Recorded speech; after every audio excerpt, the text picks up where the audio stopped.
So what I'm about to talk about is World War III. You know, this world, I want to tell you something. The more I found out about this world and how people operate, and kind of like the whole thing that's driven into our head at a young age to do certain things, like the military is taught to do certain things. So I think, like, the military, it's not part of humanity. But yet, they are human, they are people. But what I'm saying is that the war and everything is outside the minds of the people. These are the people that get these people to go to war. They're getting these people to go to war. And if there was no people to go to war, there would be no war. There'd just be like bombs or something, or drones, or machines in the future of other people but what I'm trying to say is this world is not all love and light. You know what I mean? This world has a level of darkness on it. Like world wars, and that if we change what we do, like the Habrom Society, and we do this by land, get together, do this, we can make this change happen for real. We just need to put a little bit of money to land, create these hobbit homes, a way of living, and to contribute to our food source once a month, each and every one of us. But we only work once a month, so we have all the time to do what we want, and our food source is free because we contribute to it. Then we get all the time for our resources and do everything that way. It's a way of living that I have all planned out in my head, and it works. In my head, it works. There is no fault to it. It's like putting all the solutions on the table right off the bat. We're not going to create plastics. It's things that are meant to last and reusable, and also biodegradable. So we eliminate a lot of the problems, all of the problems, and the only solutions. So this is what I'm trying to say. It's not very complicated. And I'm trying to get across to this because no one else is talking about the Hobbit Home Society. I am the only one. I don't think there's other people. There's other people that built Hobbit Home things, but they never took it to a place where they're actually going to make a society out of it. And to do things like, if the Matrix ever becomes too overpopulated with cities, there's no trees.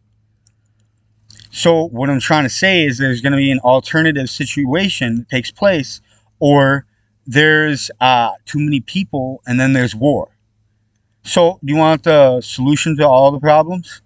Or do you want war at your doorstep? And that's just the cause and effect of not taking care of our problems in this world, and it adds up.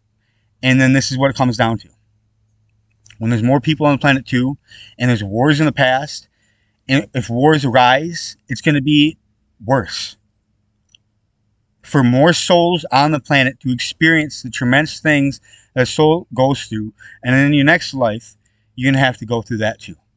Well, it says that we live on after death anyway, if you're religious. So you can't call me crazy for speaking my mind about the truth.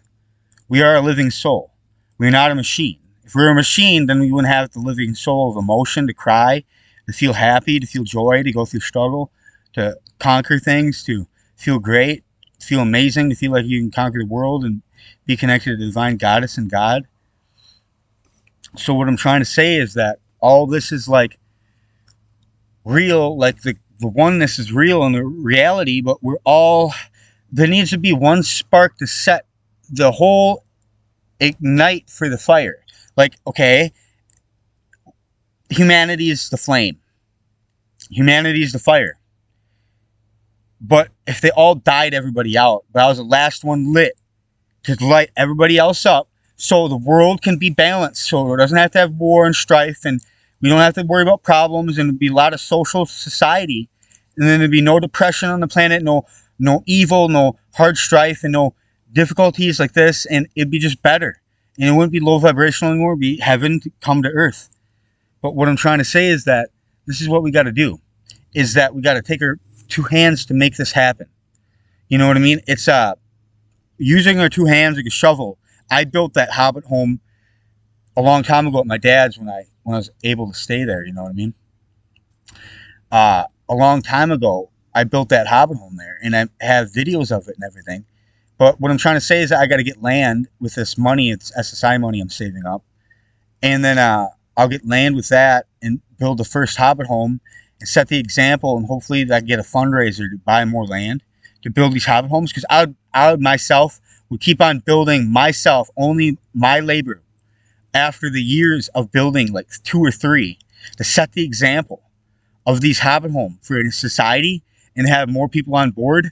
I could do that for a couple of years if I had the materials and the money and to do all that, because I would need like land, of course. And if I have the land, depending on whether I could cut down some trees for my resources and then regrow trees after the Hobbit home's built. But what I'm trying to say is that it can all orchestrate. Oh my gosh, this little feather thing. It's floating, and I catched it and I moved it over. You know what I mean? Wow, my eyes are blue in that. They're really blue. But what I'm trying to say is that this camera doesn't pick up like the blue in my eyes like normal cameras does. So it looks all like dingy. Like this tree is more lively green right now than the camera's picking up. It's a little bit darker green, but it's like lively green when I look at it. You know what I mean? So what I'm trying to say is that this is not the best camera. It's on the laptop. You know what I mean? But it's getting 7 minutes in. I think I talked about World War III and the, you know, what we need to do with our two hands to make this right before World War III comes to our doorstep. That way, we have these solutions to the problem, and war doesn't have to happen for anybody. See, this is what the solution to the problem can do, and it's make a little bit of sacrifice. But guess what? You get to live. You get to live on a planet, and be happy, be in a social society where you're not lonely anymore, and just your family, and that's it. There'll be a metropolis of people that know each other more on a soul basis. You know what I mean? Day to day. It'll be an experiment almost with mankind to do this. It would be something that the scientists would approve of, actually, at the day and age that we're living in. Probably, because we need something outside of the fact anyway to solve these problems and to do these things. And it takes somebody with intelligence and everything to lay it out, and maps. And I made a map before, and how the Hobbit home would be, the land where we'd grow our food, the cattle would be. We'd still have cattle. We'd still have all higher technology and stuff like this. We'd integrate with the woods, you know what I mean? And when the mosquitoes come out, we'll find technology to help us with the mosquitoes. Like, you know, in the woods, you know, if they are in the woods or something. But I don't think there's any mosquitoes in Oregon. I don't think so. But anyway, yeah, have a good day, girls. Neil worships Divine Goddess. Girls, hope you're doing amazing. And just comment down below if you need any help with anything. And hopefully I'll have the answers to it. All right, bye. Have a good day, girls. All right, bye.